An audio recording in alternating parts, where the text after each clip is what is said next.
क्या आपने कभी सोचा है कि एक ऐसा घर कैसे चलता है जहां 1.25 अरब से ज्यादा लोग एक साथ रहते हों?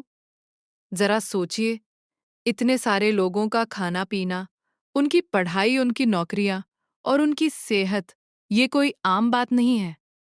भारत कोई सिर्फ जमीन का टुकड़ा नहीं है, बल्कि ये इंसानों का एक धड़कता हुआ महासागर है। और इसी महासागर की लहरों को समझने की रोमांचक कहानी है हमारा ये अध्याय, भारतीय समाज की जनसांख्यिकीय संरचना। तो चलिए, किताबों के बोरिंग पन्नों से बाहर निकलकर अपने देश की इस दिलचस्प दास्तान में गोता लगाते हैं। कहानी की शुरुआत होती है एक भारी भरकम शब्द से, जनसांख्यिकी, जिसे अंग्रेजी में डेमोग्राफी भी कहते हैं। आसान भाषा में कहें तो ये किसी देश की आबादी की जन्म कुंडली है। कितने लोग पैदा हो रहे हैं, कितने दुनिया छोड़कर जा रहे हैं, कितने जवान हैं और कितने बूढ़े, इन सब का हिसाब किताब ही जनसांख्यिकी है। हमारी इस कहानी में सबसे पहले एंट्री मारते हैं एक अंग्रेज अर्थशास्त्री, थॉमस रॉबर्ट माल्थस। माल्थस थोड़े निराशावादी इंसान थे। उनका मानना था कि इंसानों की आबादी खरगोश की तरह छलांग मारकर जैसे 2, 4, 8, 16 की रफ्तार से बढ़ती है, जबकि खेती से मिलने वाला अनाज कछुए की चाल जैसे 2, 4, 6, 8 की रफ्तार से बढ़ता है। माल्थस ने एक खौफनाक भविष्यवाणी की। उन्होंने कहा कि जब इंसान अपनी आबादी नहीं रोकेगा तो प्रकृति खुद एक भयानक रूप लेगी। अकाल पड़ेंगे, महामारियां आएंगी और आबादी को बेरहमी से काटकर खाने के बराबर कर देंगी। लेकिन कहानी में एक और नजरिया भी है, जनसांख्यिकीय संक्रमण का सिद्धांत। यह सिद्धांत कहता है कि हर समाज 3 दौर से गुजरता है। पहले दौर में समाज पिछड़ा होता है, लोग बहुत बच्चे पैदा करते हैं, लेकिन बीमारियां इतनी होती हैं कि मौतें भी बहुत होती है, इसलिए आबादी नहीं बढ़ती। तीसरे दौर में समाज अमीर और पढ़ा लिखा हो जाता है। यहाँ जन्म और मौत दोनों कम हो जाते हैं, तब भी आबादी स्थिर रहती है। लेकिन असली ड्रामा होता है दूसरे दौर में, जब समाज तरक्की करना शुरू करता है तो अस्पतालों और दवाइयों की वजह से मौतें तो एकदम कम हो जाती है, लेकिन लोगों की पुरानी सोच नहीं बदलती और वे बच्चे ज्यादा पैदा करते रहते हैं। नतीजा, जनसंख्या विस्फोट। भारत भी इसी रोमांचक और खतरनाक दूसरे दौर से गुजरकर आगे बढ़ रहा है। अगर हम भारत के इतिहास के पन्ने पलटें तो साल 1918 से 19 का समय एक भयानक हॉरर स्टोरी जैसा था। स्पेनिश फ्लू नाम की एक महामारी ने पूरी दुनिया में तांडव मचाया था और भारत की 5% आबादी, करीब 1.25 करोड़ लोग, इस बीमारी का शिकार हो गई थी।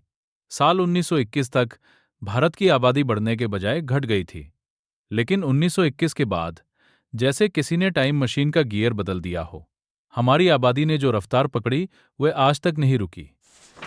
अब आप सोच रहे होंगे कि इतनी बड़ी आबादी तो एक बहुत बड़ा बोझ है। यहीं पर इस कहानी में सबसे बड़ा ट्विस्ट आता है, जिसे हम जनसांख्यिकीय लाभांश या डेमोग्राफिक डिविडेंड कहते हैं। आज भारत दुनिया के सबसे जवान देशों में से एक है। हमारे यहाँ काम करने वाले 15 से 64 साल के युवाओं की फौज बहुत बड़ी है, जबकि उन पर निर्भर रहने वाले बूढ़ों और बच्चों की संख्या कम है। अगर इन करोड़ों युवाओं के हाथों में अच्छी शिक्षा और रोजगार आ जाए, तो भारत पूरी दुनिया का बॉस बन सकता है। लेकिन हाँ, ये कोई जादू नहीं है। अगर हम अपने युवाओं को काम नहीं दे पाए, तो ये वरदान एक भयानक अभिशाप में बदल सकता है। इस चमकती हुई कहानी में एक बहुत गहरा और काला साया भी है।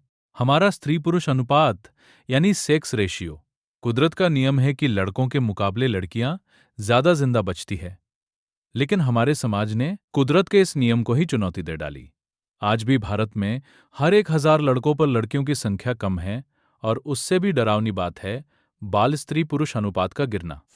आपको लगेगा कि शायद गरीबी की वजह से ऐसा है। जी नहीं। सबसे ज्यादा हैरान करने वाली बात यह है कि पंजाब, हरियाणा और दिल्ली जैसे सबसे अमीर और पढ़े लिखे राज्यों में लड़कियों की संख्या सबसे कम है।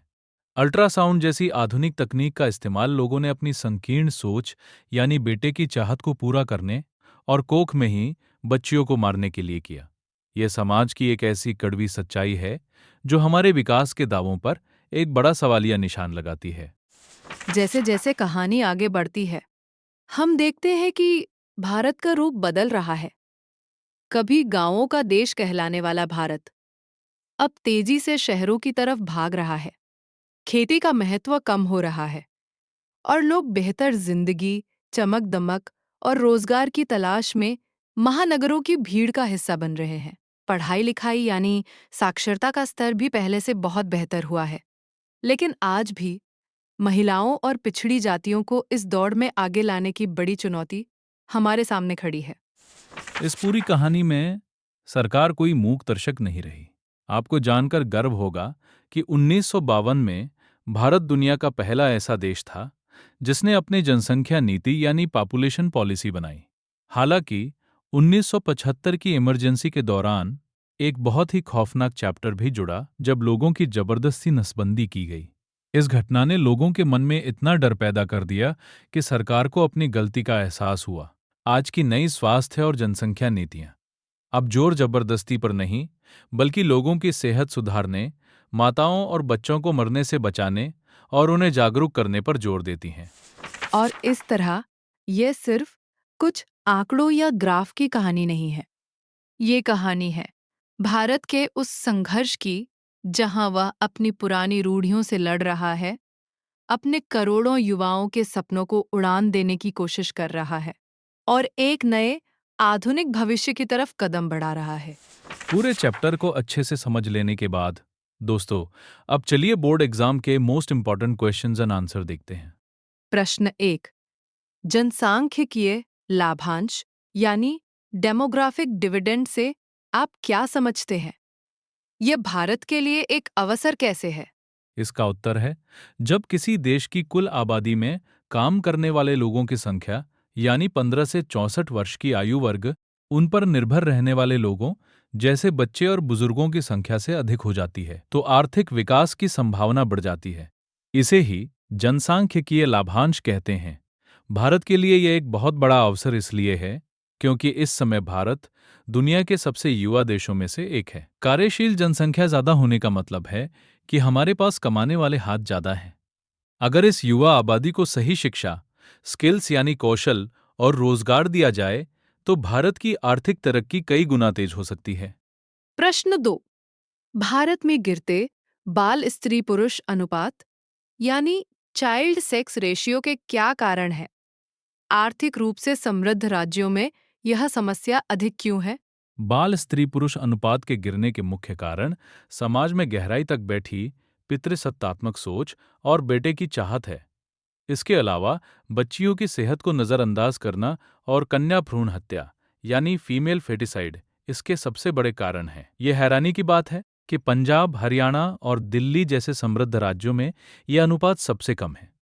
इसका कारण यह है कि इन राज्यों के लोगों के पास पैसा है जिससे वे अल्ट्रासाउंड और सोनोग्राफी जैसी आधुनिक चिकित्सा तकनीकों का आसानी से खर्च उठा सकते हैं। वे इन तकनीकों का गलत इस्तेमाल करके गर्भ में ही लिंग की जांच करवा लेते हैं और लड़की होने पर गर्भपात करवा देते हैं। ये साबित करता है कि सिर्फ पैसा आने से समाज की रूढ़िवादी सोच नहीं बदलती। प्रश्न 3, थॉमस रॉबर्ट माल्थस के जनसंख्या वृद्धि के सिद्धांत की आलोचना किन आधारों पर की गई? माल्थस का सिद्धांत था कि इंसानों की आबादी ज्यामितीय दर जैसे 2, 4, 8, 16 से बढ़ती है, जबकि भोजन का उत्पादन गणितीय दर जैसे 2, 4, 6, 8 से बढ़ता है, जिसके कारण गरीबी और भूखमरी तय है। उदारवादी और मार्क्सवादी विचारकों ने इस सिद्धांत की कड़ी आलोचना की। उनका कहना था कि गरीबी और भूखमरी का कारण आबादी का बढ़ना नहीं है, बल्कि रिसोर्सेज यानी संसाधनों का असमान बंटवारा है। कुछ अमीर लोग देश की ज्यादातर संपत्ति पर कब्जा कर लेते हैं और विलासिता का जीवन जीते हैं, जबकि बहुसंख्यक गरीब जनता को भूखा मरना पड़ता है। इसके अलावा माल्थस ने कृषि तकनीक में होने वाले विकास जैसे हरित क्रांति का अंदाजा नहीं लगाया था, जिसने खाद्य उत्पादन को आबादी से भी ज्यादा तेजी से बढ़ा दिया। प्रश्न 4, जनसांख्यिकीय संक्रमण के सिद्धांत यानी थ्योरी ऑफ डेमोग्राफिक ट्रांजिशन के अनुसार जनसंख्या वृद्धि के 3 चरण कौन से हैं? इसका उत्तर इस प्रकार है। प्रथम चरण ये समाज की पिछड़ी अवस्था होती है, जहां जन्म दर और मृत्यु दर दोनों बहुत अधिक होते हैं। इसलिए जनसंख्या स्थिर रहती है। द्वितीय चरण यानी संक्रमण काल, समाज विकास करना शुरू करता है। बेहतर चिकित्सा और पोषण के कारण मृत्यु दर तो तेजी से गिर जाती है, लेकिन लोगों की सोच न बदलने के कारण, जन्म और मृत्यु दर के बीच के इस बड़े अंतर के कारण इसे जनसंख्या विस्फोट का चरण कहा जाता है। तृतीय चरण ये विकसित समाज की निशानी है, जहां लोग जागरूक हो जाते हैं। यहां जन्म दर और मृत्यु दर दोनों काफी कम हो जाते हैं और जनसंख्या फिर से स्थिर हो जाती है। तो दोस्तों, वीडियो पसंद आई हो तो इस वीडियो को लाइक कीजिए। इस स्लाइड की पीडीएफ पाने के लिए हमारे टेलीग्राम को ज्वाइन कीजिए। अगर आपको कुछ पूछना हो तो नीचे कमेंट कीजिए और इस चैनल को सब्सक्राइब कर लीजिए, क्योंकि आपके सभी सब्जेक्ट के सभी चैप्टर्स की वीडियो आगे आने वाली है, जो आपके एग्जाम के लिए बहुत महत्वपूर्ण रहेगा।